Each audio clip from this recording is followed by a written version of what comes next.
Hey, families, your sister Jocelyn here, and welcome to another episode of Faith on the Journey. If this is your first time tuning in, we welcome you. We are so glad that you are here and want you to know that we're committed to helping you strengthen your faith, heal your heart, and discover a sense of community. And we do so through a variety of ways by connecting you with a team of Christian counselors and offering trauma healing groups and grief groups throughout the year, and also helping churches to start trauma healing ministries. You can learn about these resources and so much more by visiting our website at faithonthejourney.org. Again, that is faithonthejourney.org. Now, today, I'm excited to welcome a guest to the show who has a podcast about an amazing topic that you're going to learn about today. I actually had the opportunity to be on her show, and I'm like, I need to have her on my show to talk about this topic. But her name is Molly Jameson, and she is a licensed clinical social worker. She received her BSW from Gordon College and MSW from Rhode Island College. She has over 8 years of experience doing direct care to children and families and working in the nonprofit world. Molly is a faith-based therapist, and she deals with anxiety, depression, transitions, trauma, spirituality, and so much more. And her podcast topic, which I referred to just a minute ago, is called Not Good. That's the name of her show. And it speaks volumes to what we're going to be talking about today. So I'm so excited that she accepted my invitation. And I just wanted to welcome you to the show, Molly. Thanks for being here. Thank you so much for having me, Jocelyn. I'm so excited to be here. Yeah, I'm excited to talk about this topic we got here. So, Yes. talk a little bit about yourself and the work that you do. Yeah. So I am a clinical therapist. I work for a private practice group right now, working with adults as well as couples. I love couples therapy. But when it comes to individuals, I'm working with people who struggle with anxiety, depression, life transitions. I work with a lot of military families who are constantly transitioning. I'm a military wife myself, so that's something I really empathize with. In addition to just faith issues, spirituality, doubts that people might be having. I love working with people who have experienced maybe some church wounding, spiritual trauma, and bringing healing to that area. That's awesome. And what compelled you to go into this field, Molly? Well, it's funny, my entire life, I thought I was going to be a sports broadcaster. I know we kind of have that similarity in our backgrounds. You were in news. It was my dream to be in that area. And then I went on a mission trip just before I went to college, and I was working with underprivileged youth. And I was like, I cannot go my whole life ignoring this. I just had a call on my heart that I couldn't ignore or separate myself from. So I declared a social work major, got my master's, became a therapist, worked with kids for a while, and recently transitioned to adults and couples to kind of switch up my career a bit and explore other areas. But that's really the core of how that came about. I love your call story and how we might have plans to do one thing and God just comes in here and interrupts unapologetically. But I'm so glad you said yes to the call, Me and too. you are, like myself, still using that journalism background with the podcast. Exactly. So I'm trying. Yeah. it's lots of fun, right? And so you have a podcast called Not Yes. Good, and I want you to talk about why you named your podcast that name and what inspired you to start it. Yeah, so I'll start with what inspired me to begin it, and that's essentially, being awake at night and just being bothered by a general lack of vulnerability that I was experiencing with myself, with other people.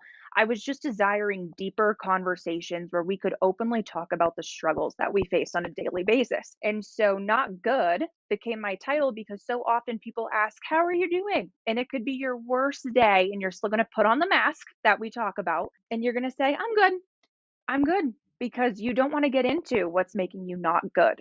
And so my podcast is an open space for that. We talk about all different topics, mental health issues, a variety of situations that hide behind the mask of "I'm good." So that's essentially where it comes from. We talk about being not good together and what it looks like to be vulnerable and transparent. It is this is my lifeblood that we're talking Yeah. about here. For those who do not know, I haven't talked about it in several months. I wrote a book on this topic around the fact we wear a mask to hide our pain. Shameless plug, but y'all need to pick that up if you haven't already. But yes, I mean, I feel like this is an issue that people have where they don't they're not honest about the fact that I just lost my dog. This happened to me the other day. My child is acting crazy, can't pay my bills, all these different things. And yet we just pretend that we're okay. And I'm just curious as to why do you feel people consistently do that? What's the psychology, if you will, behind that? I know. Yeah, I think that as a society, we've developed a script and it's unwritten, but we've been told it's not okay to open up because people don't know what to do with that kind of information. Often, in I've experienced this. People will open up to me really quickly and I don't expect it and I'm like, "Whoa," you know?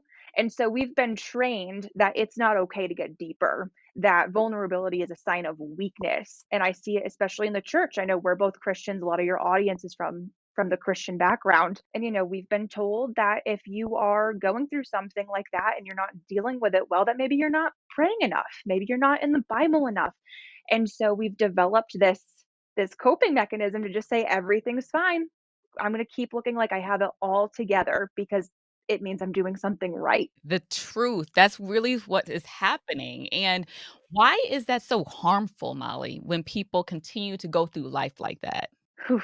Well, I feel as if every time you hold something in like that, every time you put the mask on, it's almost like adding another stick of dynamite to your pile. And eventually that pile is going to explode. So the more we hold in, that is just building up within us until we get to a point where we break down. That can look like a panic attack. That can look like a mental breakdown because we just haven't taken care of it and we're internalizing it all. And our bodies are not meant to hold all that. It's really not. It's really not. Hmm. And I think that we can try to convince ourselves that we're doing a good Right. job. But with our bodies, I want you to talk about what are some of the physical Yeah. ramifications of doing this. So holding on to things like this that could lead to deeper depression, a deeper level of anxiety, that can actually manifest incredibly physically. So muscle tension is a huge anxiety sign, or headaches, nausea. We see it, in children. They're saying, "I have a belly ache." Oftentimes, they are incredibly anxious and they don't know what to do with it. Their little bodies can't handle it. As adults, it can be going to the doctor and you have higher blood pressure. You might think you're having a heart attack. It happens all the time with anxiety diagnoses. People go to the ER, they say, "My chest is tight, my heart is pounding, I think I'm dying." Then they get an EKG done and it comes back completely fine. Usually that means you are just anxious and it's impacting your internal organs. So it can be really detrimental. It affects our sleep. Often we feel fatigued or we cannot sleep if we're depressed or we're anxious. So yeah, it can really weigh us down and we can really feel it in our bodies when we hold it. So Molly, you see this constantly in your work, people pretending, and that's actually one of the jobs as a therapist to help people to slowly begin to remove this mask. But it can be scary. So how do you encourage people to feel comfortable in the process of removing their mask? Why is counseling so important to help people to do that as a starting place potentially? And what else you would like to say concerning that? Yeah. So essentially, the major thing that I like to work on with my clients when it comes to depression and anxiety is asking, what voice are you listening to? Because if we are listening to the voice of depression, it's going to tell us that we're worthless. It's going to tell us that there's no reason to have hope. It's going to tell us to sleep and do nothing. So we really have to combat that voice and find our inner voices. With anxiety, we listen to the voice of worry. We think, everything's going to go wrong. We go into the tunnel of what ifs and we can't seem to get out. So when we listen to our internal voices and we see what's actually real, it's like, I am doing everything I need to do. I am doing the best that I can. There are things that I love, enjoy, and am passionate about. And when we focus on those things, we're shutting out the voices of anxiety and depression. And for Christians, it's listening to the voice of God over the voice of anxiety and depression. So anxiety tells me that I am not doing anything right. God tells us we're covered no matter what. Depression tells me that I'm worthless. God says, "You're my kid and I love you." So, with my Christian clients, we talk a lot about listening to the voice of God over the voices of depression and anxiety. So, if you're in that space, ask yourself what voice you're listening to right now and how that's impacting you. Yeah, knowing that voice, and you're talking about some key strategies to overcome some of the attacks, I say, of Satan, because that's one thing he's absolutely after our minds. To me, that's what it is. Mhm. Mhm, mhm, and so capturing those thoughts, I actually worked with someone before who used the term arrest those thoughts, being aggressive about taking them and putting them in dominion against the word of God, right? And that's something that is not easy. It's warfare that we're engaging in, but I think that the first step to doing this is actually removing the mask, because we don't just wear the mask for other people. Sometimes we wear the mask in front of a mirror, and we are hiding from ourselves, pretending that we're okay when we're not. And so in these quiet moments, I think going along with the theme of your show, you have to be honest with the fact that you are not good. Absolutely. I'll never forgive you for what you did to me. I feel so dirty. I just don't know who I am anymore. I can't believe I'll never see him again. I've got to be strong for my family. I can't let him see me cry. What happens in this house stays in this house. I can't take this anymore. I feel like I'm living my entire life behind a mask. The mask is the keeper of secrets and master of illusions. It despises authenticity, fears transparency, and knows no vulnerability. The mask will stop at nothing to keep its image intact and emotions at bay. In its simplest form, the mask is the facade we project to the world. But what is hidden in the dark will come to light. Even if we master the art of wearing the mask, the pain that we've buried has the power to hold us captive in the shackles of shame, anger, and despair.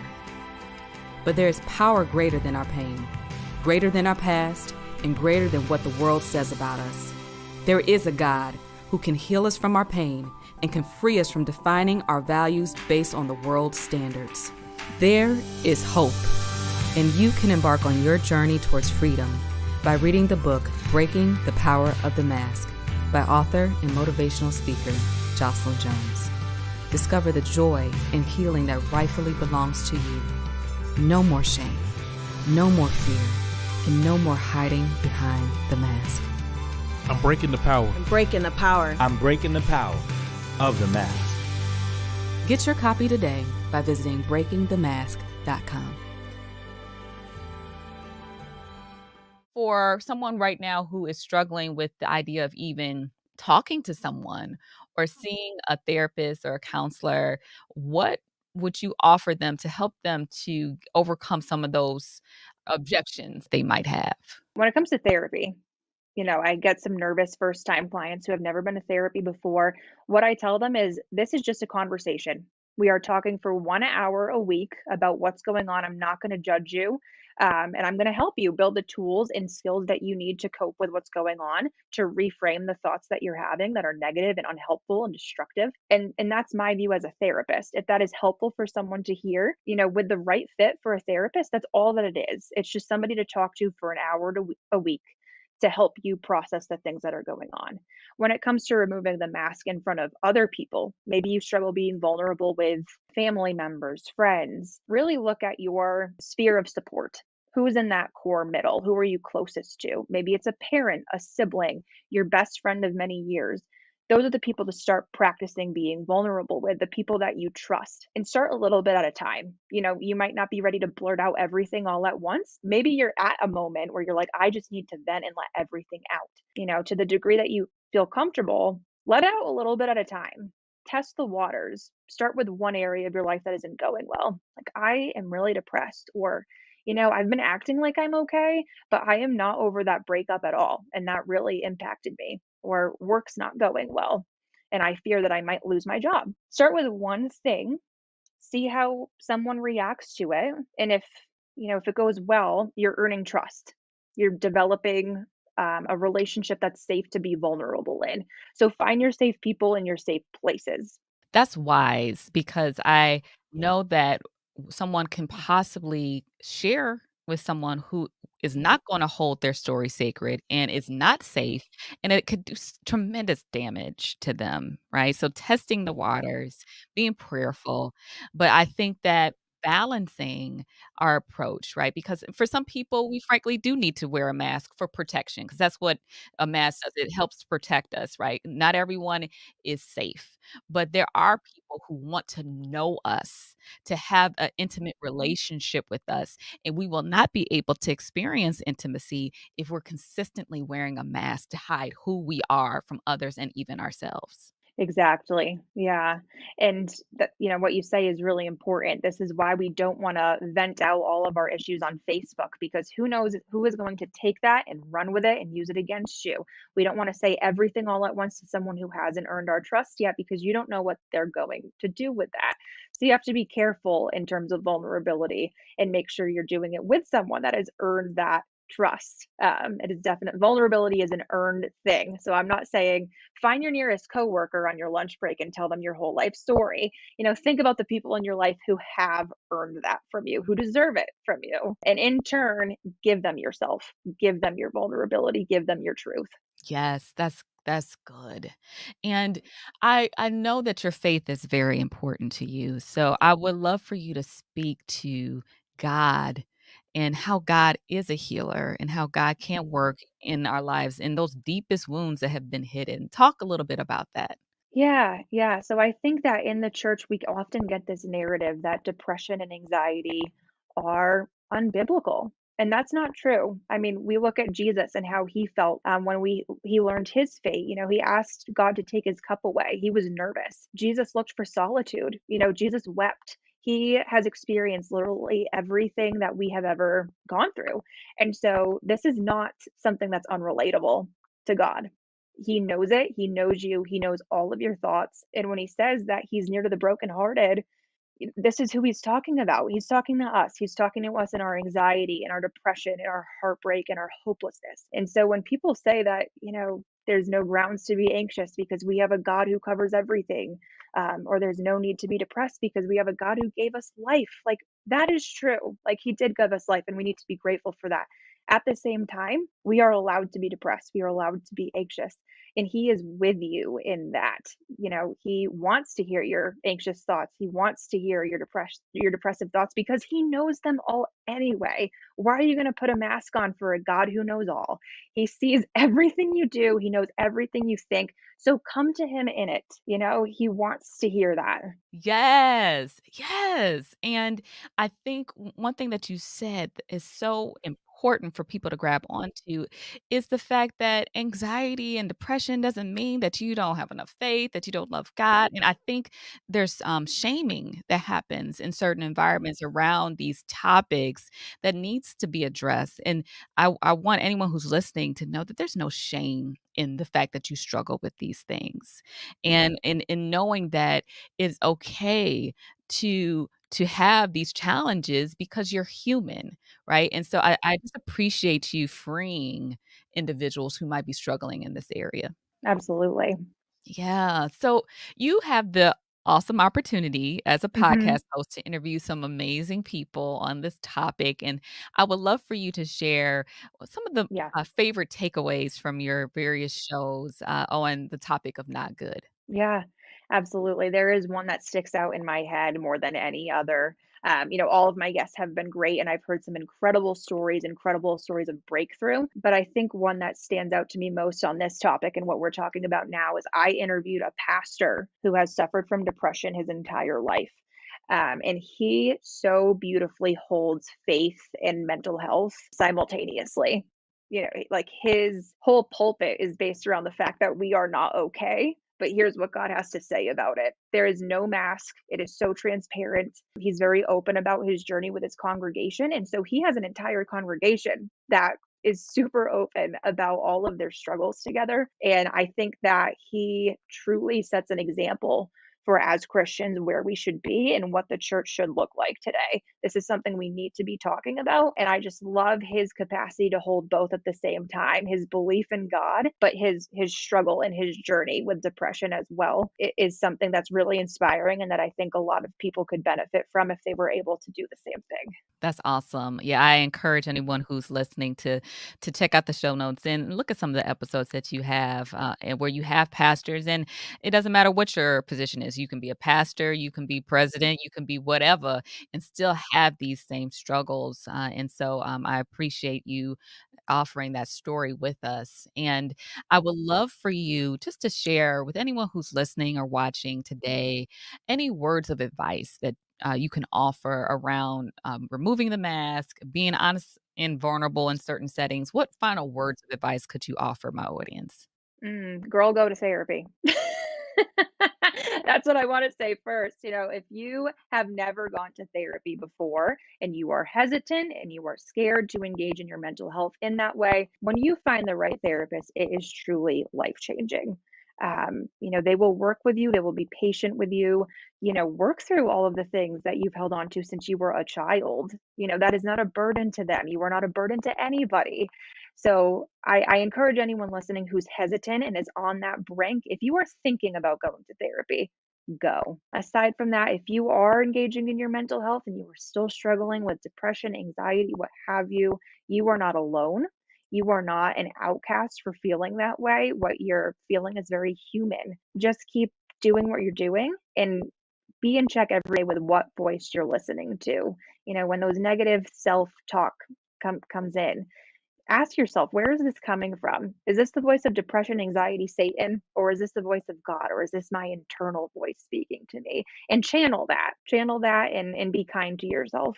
That's good, Molly. Thank you. Thank you so much. And where can people connect with you? Where do you want them to follow you? Yeah, so Jocelyn, I was telling you I'm an awful email checker, so please don't email me. It'll take me at least a week to get back to you. So please send me a DM at Not Good Podcast on Instagram, and I would be more than happy to talk to you. Awesome. That sounds great, Molly. Well, I enjoyed talking to you today. This is one of my favorite topics to talk about. So, Yeah, yeah, so we are very like-minded, so I very much enjoy talking to you as well. thank you, Molly. I appreciate you. Thank you for being on the show. And I thank all of you for tuning in today to this episode of Faith on the Journey. I hope you enjoyed. And if you did, you know what to do. Please leave a 5-star review and write a review for me on Apple Podcasts. That really makes a difference to me. And if you're watching on YouTube, please subscribe and share this episode with a friend so we can get this message out to the world. Also, if you're looking for a Christian counselor, I encourage you to check us out on faithonthejourney.org, or other trauma healing resources and training are there and available for you as well. So that's it for today's episode. Thank you again for tuning in. And until next time, you keep your faith on the journey. I'll see you soon.